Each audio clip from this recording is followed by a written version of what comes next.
आज हम आप लोगों को WSM वर्किंग स्ट्रेस मेथड और लिमिट स्टेट मेथड के बारे में हम आपको बता चुके हैं कि इन विधियों के थ्रू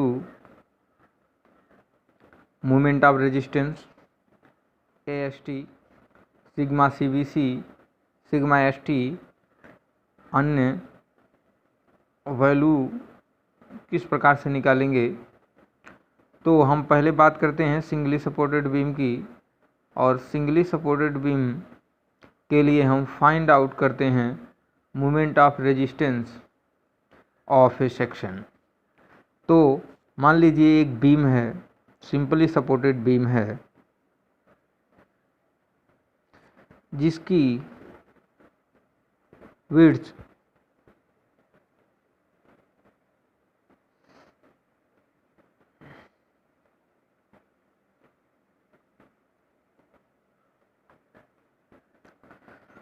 500,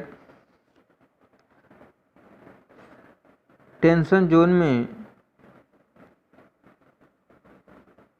20 डाया की 5 स्टील डाली गई है, 5 numbers 20 mm dia.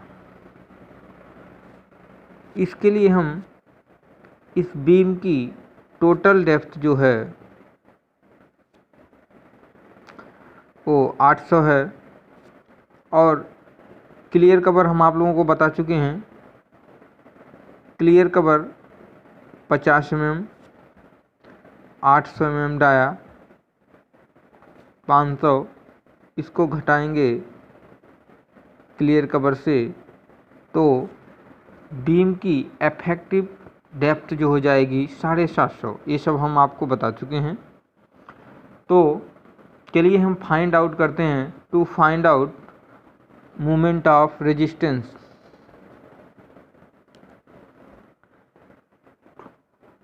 To find out of a moment resistance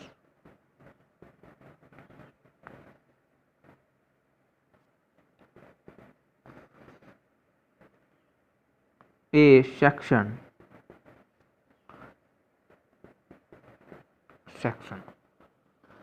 ठीक है। अब इसमें एक क्वेश्चन और भी पूछेगा, जब ये दे देगा कि to find out a moment of resistance a section. यानी सेक्शन क्या है? सिंगली सपोर्टेड बीम है। सिंगली सपोर्टेड बीम सेक्शन के लिए हम दे देंगे, इसमें हम यूज़ क्या करेंगे, दे देगा M30 ग्रेड की कंक्रीट यूज करना है और Fe 415 की स्टील। ठीक ना, एक कंक्रीट हो जाएगी और ये क्या हो जाएगा, स्टील। यानी यूज जो हम कर रहे हैं इस सिंपली सपोर्टेड बीम को बनाने के लिए, इसके लिए हम इसको यूज़ करते हैं। M30 ग्रेड की कंक्रीट यूज करेंगे और स्टील Fe 415 की यूज करेंगे। M30 ग्रेड जो है कंक्रीट यानी 30 mm का क्यूब बनाएंगे तो उसकी फ्लेक्सिबल स्ट्रेंथ यानी अभिलाक्षणिक सामर्थ्य जो है वो 30 न्यूटन पर mm² से कम नहीं होनी चाहिए। ये M30 ग्रेड कंक्रीट का गुण होता है, मानक है, ये उसकी माप है। ठीक है, आगे हम बात करते हैं। अब हम मोमेंट ऑफ रेजिस्टेंस इस बीम का कैसे निकालेंगे।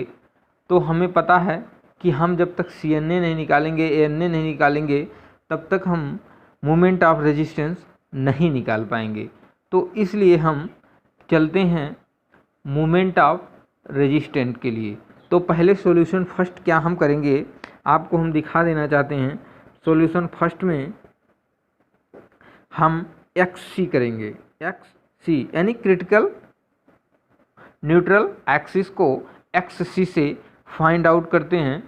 तो क्रिटिकल न्यूट्रल एक्सिस के हम आपको बता भी दिए थे कि K × D होता है। अब K × D, K की वैल्यू कहाँ से आ गई, के की वैल्यू आप सारणी में जाएंगे, M30 ग्रेड की कंक्रीट के लिए आपको दिया है, तो आप RCT की सारणी में जाएंगे तो के की वैल्यू वहाँ से कितनी हो जाएगी, 0.298289 इंटू 750 का मल्टीप्लाई करेंगे तो आपको वैल्यू आ जाएगी XC की 216.75 mm 216.75 mm आपको इसकी वैल्यू आ जाएगी। XC की वैल्यू 216.75 mm। अच्छा, अब हम बात करते हैं एक्चुअल न्यूट्रल एक्सिस की। एक्चुअल न्यूट्रल एक्सिस जब हम निकालेंगे तो हम कंक्रीट की और स्टील का दोनों का मोमेंट ऑफ रेजिस्टेंस जो है बराबर कर लेंगे, तो उससे हमको एक्चुअल न्यूट्रल एक्सिस आ जाएगी कि उसकी वैल्यू कितना है।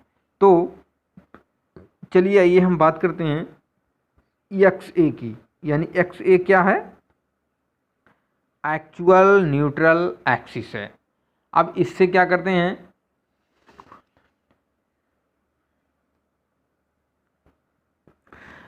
यहाँ पे लिखेंगे हम इसके लिए इक्वल